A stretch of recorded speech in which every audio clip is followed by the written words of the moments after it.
Welcome to Beyond the System with Dave and Josh. Welcome to our inaugural episode of Beyond the System. My name is David Fauser.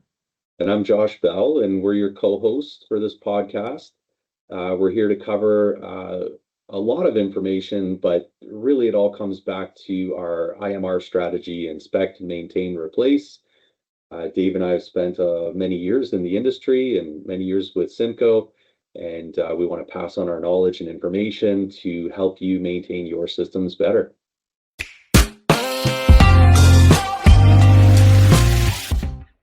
Yeah, so the essence of the series in itself is really like we're going to be taking a look at each piece of equipment in depth, and we're going to be taking a look at different brands, and we're going to be really diving in deep in regards to what should you be inspecting, what should you be maintaining, and finally, how do you plan for replacement eventually, and what replacement options could it look like? Could you save energy? Could you have better maintainability? Can you reduce your overall maintenance spend?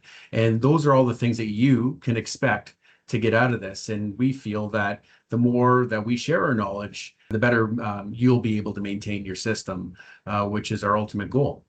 So Josh, we've been on the road a lot lately, eh? Across the country almost.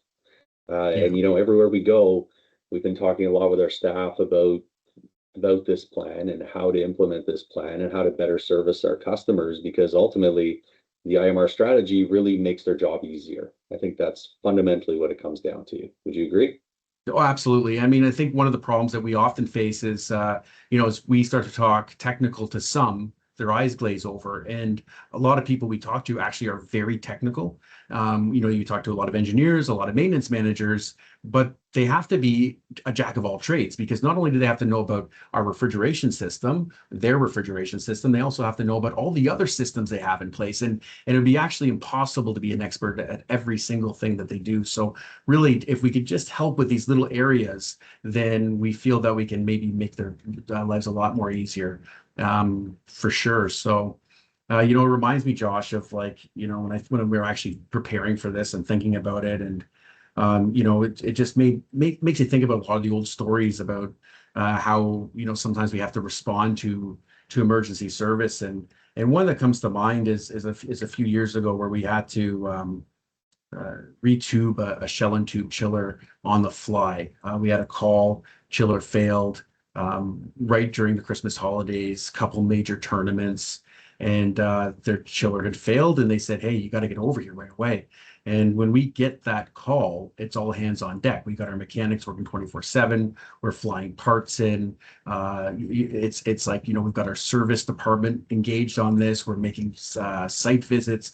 Our customer had various levels of staff involved, and all this communication plan. And I mean, really was an immense amount of work and immense amount of cost when something like this happens. And, we pulled it off in record time. We had two of our best guys who are experts at doing retubing. And it worked so well that the mayor of the city actually had a party for us. And we all went over, and it was pretty awesome. We're patting each other on the back, and the town was very appreciative, et cetera, et cetera. But, it's great. But in the back of my mind, I'm thinking, had there been a better replacement plan in place, maybe we would have replaced that component maybe 2 years earlier, and maybe it would have been maybe a third of the cost, Josh, maybe even less than that. Yeah, I mean, and we typically only analyze the disruption from a cost perspective on our end, Dave. Like, we can't even imagine what the cost disruption was on their end. Possibly canceling the tournaments, moving stuff around. I remember that like it was yesterday.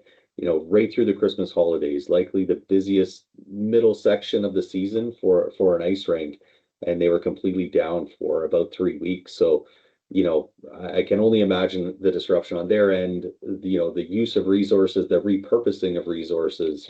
No different than us. And I mean, it's fine to look back, and we all did a great job, but did we have to go through that? Did we need the disruption? I would think you'd agree that we do not need the disruption. No, I mean, it's not good for anybody. Mm-hmm. With these situations, and yet we find ourselves in these situations 20% of the time. 20% of what we do is emergency response, which we're there for our customers, but I'd say 100% of those emergency responses could have been prevented through a proper inspection, maintenance, and replacement plan. Yeah, agreed. Yeah, so that's the whole philosophy of this entire thing. Like, it's when we talk about inspect, maintain, replace, we know that there's not a standard approach that everybody follows. I mean, there's so many different dynamics where your plant is, the competency of your staff, what's required by the local inspectors. And then there's the philosophies of companies. There's a lot of different approaches, a lot of different philosophies we come across, right, Josh? Yeah, absolutely. We have customers that well maintain their equipment. We have customers that honestly just find it hard to afford to maintain their equipment. And, sometimes they are putting out fires in other areas of their business. And, that's okay too. There's still a lot that can be done without spending a lot. And, the IMR process, if followed, is easy because it budgets, you're consistent. You don't have those big surprise costs as often as you would if you don't follow anything. So, often people think that can't afford it, that they can't afford it, but really they're spending more over time. So, some run to failure, some balance hours, there's all kinds of ways to think about it. But, the key is to just have a consistent plan that you follow, whether you want to run to failure, whether you want to over maintain. I mean, all of them can weigh in benefits, but a consistent plan that's proven really across the industry, I mean, that's what we want to share, right? Like, what are industry best practices? What should the plan really, really look like so that you're not there on an expensive breakdown, or you're not over maintaining, or, you're not running to failure and then having to scramble for budget. You're well prepared. You have asset plans in place. Really, it's an all-encompassing discussion. Yeah, and that's the thing. And with refrigeration, as you know, it's like the silent killer is that the refrigeration system just works harder, right? So if your condenser builds up debris in it or scaling, then it just works harder, which ultimately just costs more. So the irony of the situation that if it's not done properly, you either pay more in energy costs, or obviously you're going to just pay more when the maintenance just schedules itself, and it's mechanical equipment. Yeah, and just to add to your comment, the condenser is such a great way to realize that point you're trying to make, because so often the energy overage is consumed all year round, but people only notice when the season drastically changes. Meanwhile, all that time that they assume everything was fine, it's really only because the system's designed to operate in those high temperatures. And when it's not there, then it becomes more efficient. It doesn't bother them. It doesn't let them know, hey, my condenser's fouled, my water pump's not working, my belts are slipping.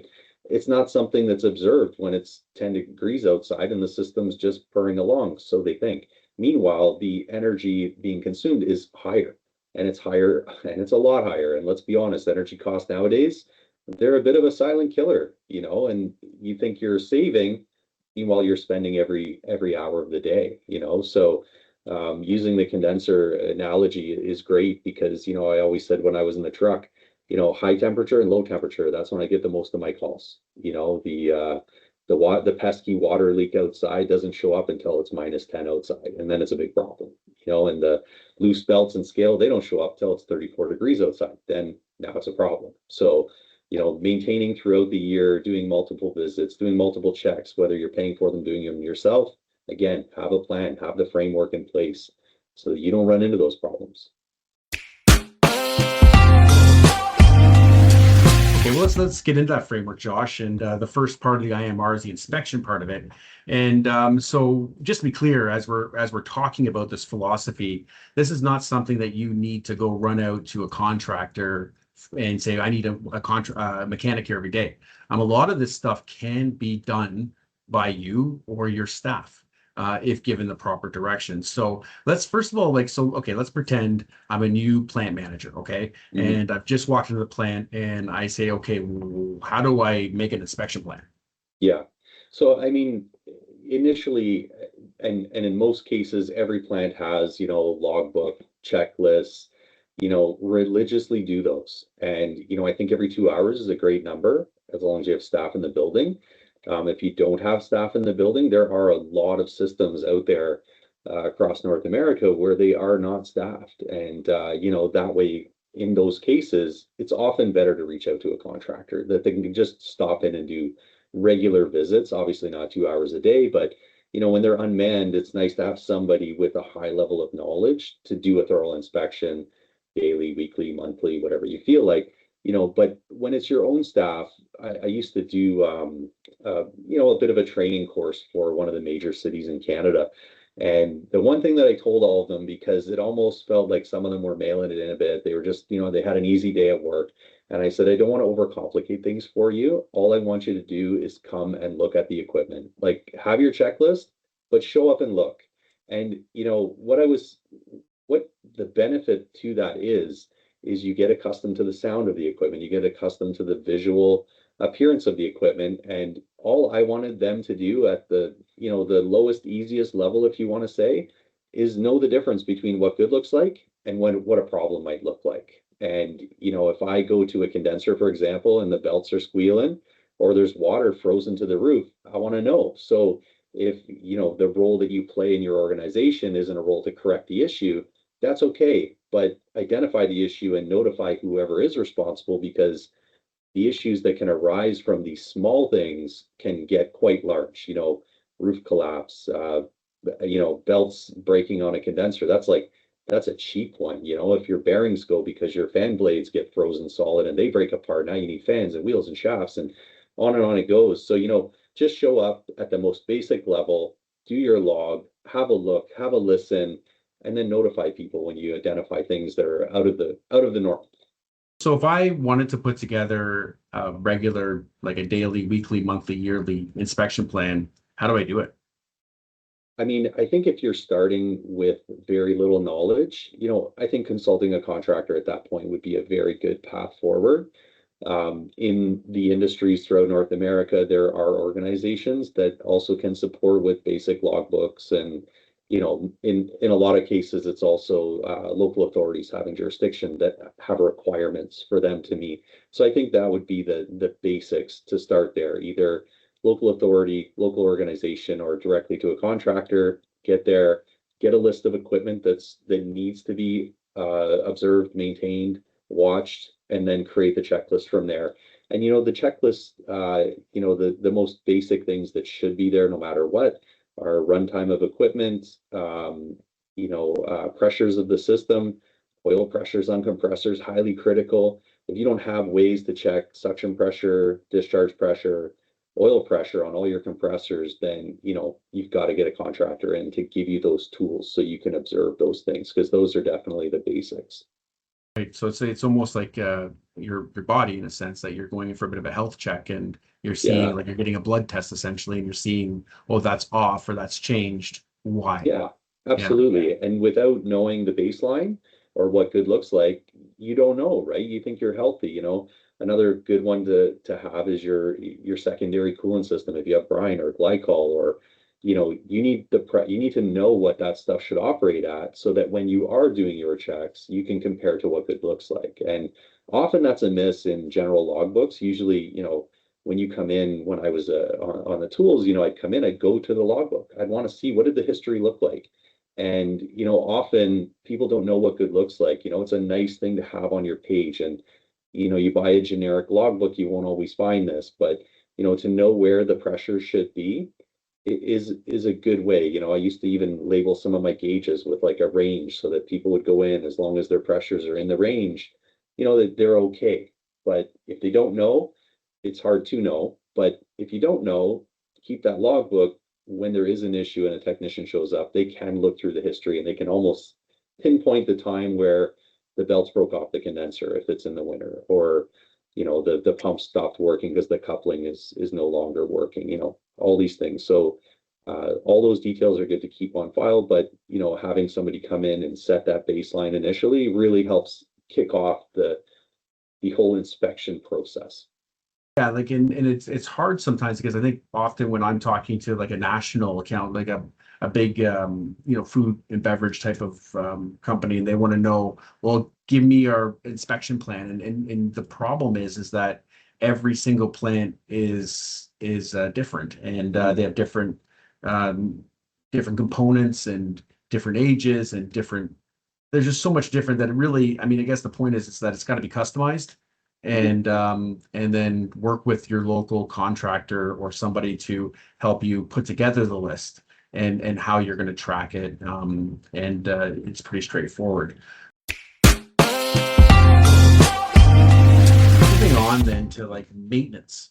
So like maintenance is interesting because there's predictive maintenance, and then there is unusual sort of maintenance that comes up. Like it's like changing tires on your car. You don't do it every year, but you do it when you maybe every 4 years. And then you've got emergency response. So is maintenance similar to inspection in the sense that everything is customized? Like if I was running the plant and I wanted to put a budget together, do I just carry the same number every single year, or how would I do that? Yeah, I mean, if I was running a plant, as the plant ages, I would be slightly increasing my budget, no different than inflation. I mean, certain tasks will cost the same, but let's just use overhauling a compressor, a reciprocating compressor as an example.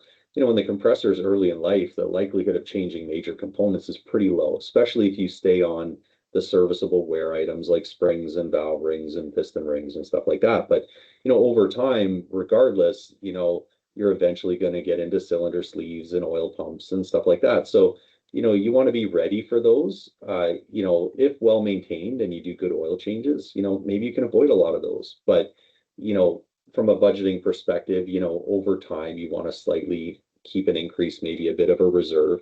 But a lot of the regular routine maintenance, the pricing is going to be consistent or the cost will be consistent. I mean, to change a pump coupling is a pump coupling. It's going to be, whatever it is, $50, $75 for a chunk of rubber every season. I used to do them every season as a cheap insurance policy because, the worst service calls is when you get called out on Christmas Eve because a $50 chunk of rubber broke and now it costs $600 to change it, So there's a lot of those items that are almost fixed cost and fixed, actions you could take that will stay consistent. But the bigger items, they sort of grow over time just because we have moving parts that are wearing against non-moving parts, and eventually they're going to hit. But it's not something that buries anyone. And the one thing to look at is as you're increasing your service costs over time, you may want to look at replacement, right? And I know we're not quite there yet, but we'll talk a bit more of that in a minute. But between the age of the equipment, the way you operate the equipment, how often equipment starts and stops, Dave, is a major contributor to the amount of wear that it sees. And that's why when we have a reciprocating machine in an ice rink, for example, it almost gets more wear than a reciprocating machine in a cold storage plant or a food processing that never stops. It's that stop and start that really hits you. And so, having good controls in place and, making sure you're optimizing the way you operate your system is always, an effective way to save a few dollars over the life of the plant. Yeah, I mean, it's this fine line though, like with not maintaining, and then I see a lot where, we respond to, let's say, a service contract RFP, and sometimes I look at it and go, holy cow, like this is like they're trying to just schedule all of this maintenance every single year that really isn't required because it almost becomes a waste of money. So there's this sort of sweet spot in the middle with not over maintaining, but not under maintaining. And I think that requires at least look every once or twice a year, specifically around your budget time, because you want to make sure you're aware of these things. Yeah, so one of the things that I always liked when I was doing service work was when I had a customer that would participate, I guess you could say, where I would bring them suggestions and they would follow them. And then over time, because let's be honest, when I was young in the game, I was making suggestions that were kind of told to me without really proving it to myself, and not a lot has changed. I mean, we're still putting in the same similar pieces of equipment that we did years ago. And, one of the customers that I had specifically in a large municipality, I said, how often do you want me to come here? And they said, well, it'd be nice if you came every 3 months, because then, I'm going to notice things that they're not. And I said, okay, well, why don't we do this? Let's set up your maintenance. Let's do, 2 oil changes a year, and one could be on an overhaul and one could be just on its own. and let's see how your system operates by doing that. And, so to me, not that I needed more work, but, I just wanted to make sure that I was there for them.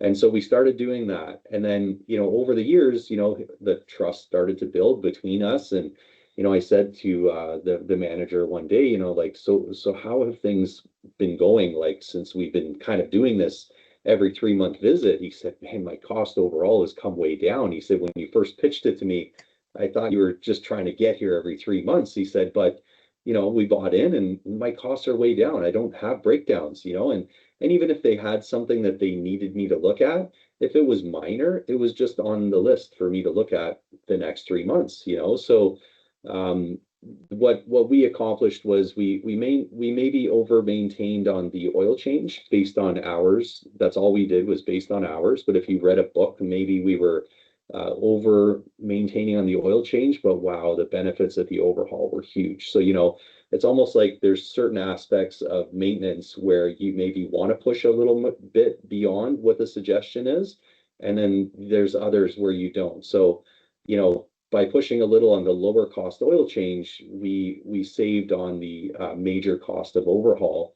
So, kind of over maintain on one, and then the benefit was a bit of under maintaining on another is what the final end product was. And, at the end of the day, but, another thing that I noticed from my experience is, you've got places that just put equipment on schedules for maintenance, and really you don't always need it that way.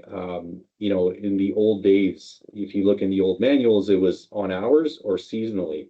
And, often the seasonal maintenance is still a great time to do it because you're down and you have the time to do it. So, that's when maybe a little bit of over maintaining is a benefit, because you don't have contractors in your building while you're trying to use the building for what it was designed for.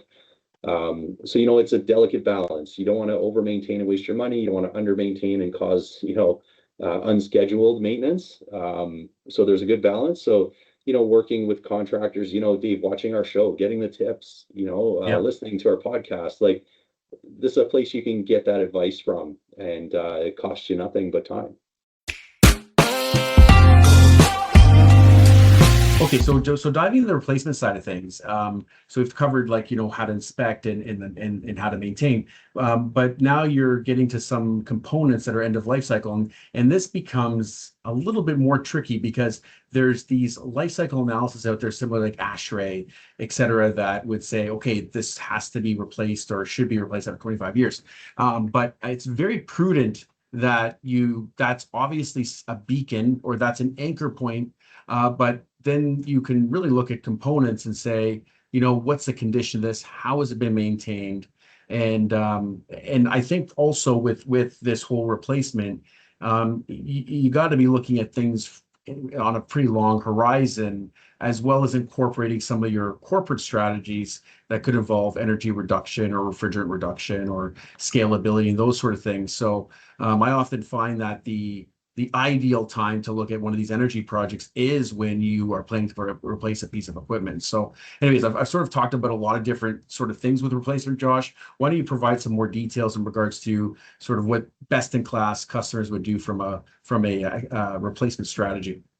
Yeah, I would say, it varies. The best in class customers really do stick to the industry guidelines. And there's a few non-negotiable pieces of equipment, especially in our world. Shell and tube chillers, they're kind of a non-negotiable. They're like a necessary. I mean, obviously you need a way to get the heat out of your secondary fluid. So they're kind of a necessary instrument to make the system run efficiently. But what people don't realize, you don't open them, you don't inspect them, especially on a calcium chloride system, brine system. You wouldn't want to open it because adding air into the system just creates more havoc. But, as the seasons go, the tubes eventually they get scaled up, they get dirt on them, they get anything you can think of. So those ones are kind of a non-negotiable because you just don't know when it's going to go. So, that 20-25 year mark is where everybody should be looking to change those heat exchangers. And the cost of a failure is just so expensive because you contaminate the secondary fluid. Now you have disposal costs, you have emergency costs, you have lost use of your building costs, and then you have equipment rush cost. And, just so the world knows, they're they're not 100% custom, but there's many variations of these pieces of equipment, and to have one sitting on the shelf is pretty rare. We try to keep a few in our inventory, but it's hard. It's hard to get the one that aligns best, especially if it's more than a single pad rink. They're just too big to hold in inventory. So the second non-negotiable for me is really your condenser. I mean, if it's well maintained with a good chemical treatment company, going by the industry standards, it's still something that you shouldn't pass up on. You talk about efficiency, Dave. That's probably the biggest killer of efficiency is a condenser with scale on it. Once those tubes get scaled up, you can't recover. The one piece of equipment that you can track a lot of maintenance, and a lot of maintenance gets done on, is usually your compressors. So, if they have been maintained well, obviously we can look at that. Going by industry standards like ASHRAE, like you mentioned, that is really the benchmark anchor. That's not just average Joe opinions like you and me, Dave. That's a collection of, some of the continent's finest engineers saying that over a period of time, this is what we've discovered, So it's a good plan to stay with. If you can budget for it, it's great. If you can afford it, it's amazing.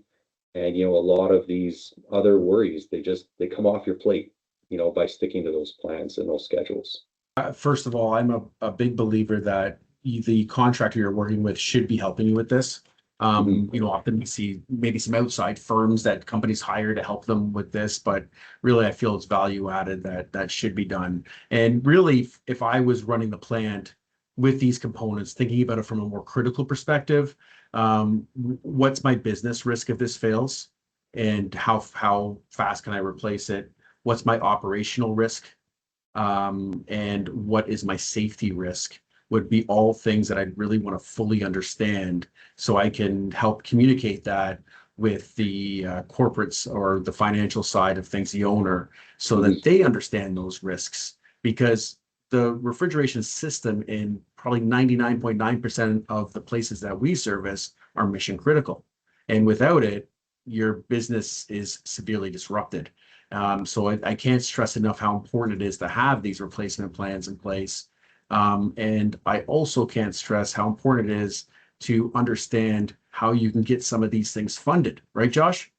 Yeah, absolutely. There's often help out there. There's a lot of grants, especially for equipment that ages over that 20-year mark. Like not everything, but a lot of things can be tied back, like you mentioned a few times, about energy savings. And as time goes by, things get developed that save a lot of energy. There's also ways where you can add additional components that now turn a system into a more energy efficient system, which opens the door up to a lot of grants. So, grants are a great way. I know in our company, we have a team that can help with that. I would hope that most contractors do. And that is something that should be on the table when major components are being discussed. Yeah, because when we respond to emergency service, it's like for like, because we don't have time. But when you're 2 or 3 years ahead, you can sit back and ponder and challenge and say, do we want to reduce our ammonia charge or our refrigerant charge?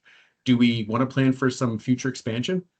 All of these things. And so I would always challenge anybody who's putting a plan together to see what can be done, because that's most of the time is the only time these business cases make sense, is when there's an end of life project in place. And you might be surprised. I mean, to go to a larger condenser, let's say, that would maybe reduce your head pressure, is not that much money. Like, it's actually pretty minuscule if you're already spending the money. It's a lot of money if you want to replace a good piece of equipment and then add some additional capacity. But if you're already replacing it already, it might be like a couple of percentage points sometimes. I'm always surprised with what the next size up actually costs.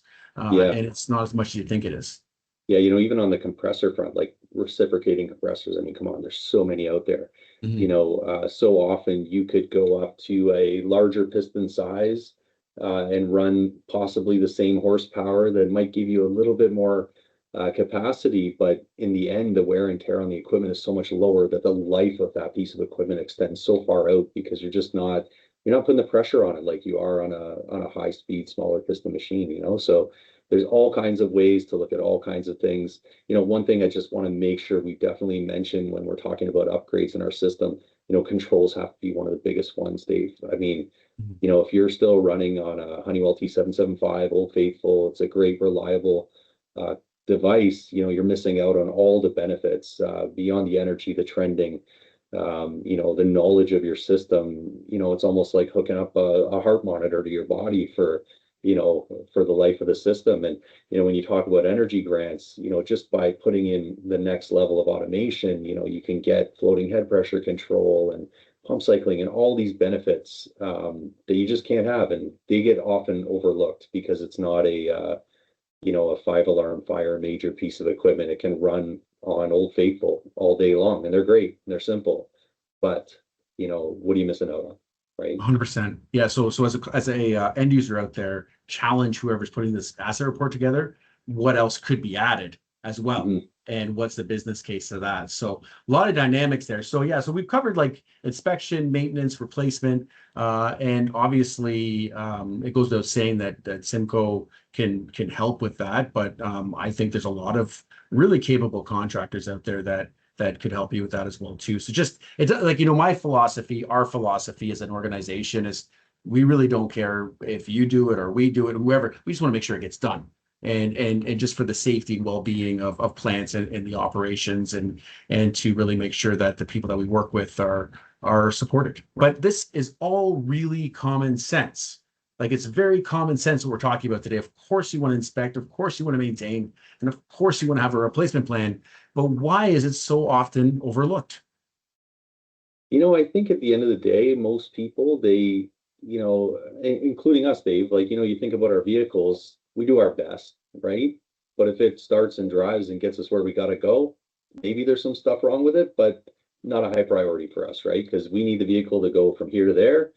No different than we need our refrigeration plant to keep our ice or keep our freezer or, whatever we're doing with it.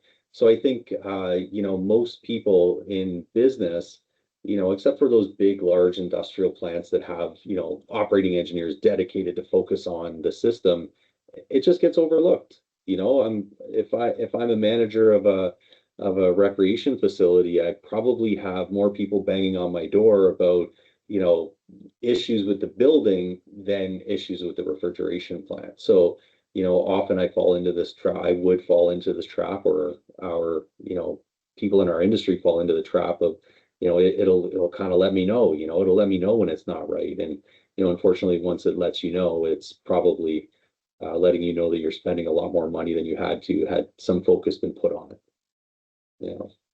And I think at the end of the day, Dave, to really, like, it matters the most, because if you maintain it, you can actually operate that way. It can be the one thing you don't have to worry about and think about, and it doesn't have to let you know, because it's, you can trust it. It's like, again, back to your car. Why do people switch out cars every 3 or 4 years? Meanwhile, you see cars on the road that are 10 or 15 years old. They do it because they don't want to worry about it, and they know the new one will just run. I think it just gets put in the back of our mind. Perfect. Well said. So hope you found this podcast valuable today. And we hope that you join us on this journey of diving into all these components. And even if it's not a component in your plant, listen anyways, because you're going to pick something up. And feel free to reach out, like and subscribe to our podcast, and reach out if you have any questions or comments. Josh and I are here to help answer those. And it really is one of our passions, this industry, and making sure we support our industry and our customers. Wrapping it up, Josh, if there's one thing that people should be taking away from this today, what should that be? I would say it comes back to that simple: just do something, right? Do something, get a plan together. And, I think if you do something, you get a plan together, you get the basics set, you're going to see the benefit, and then you're going to want to dive in even deeper and make sure that your system's on track, so that, it doesn't have to be the thing you worry about every day. I think that's simply said, right, Dave? Absolutely. And until next time, everybody, have a great day. And from Beyond the System, we'll talk to you next time.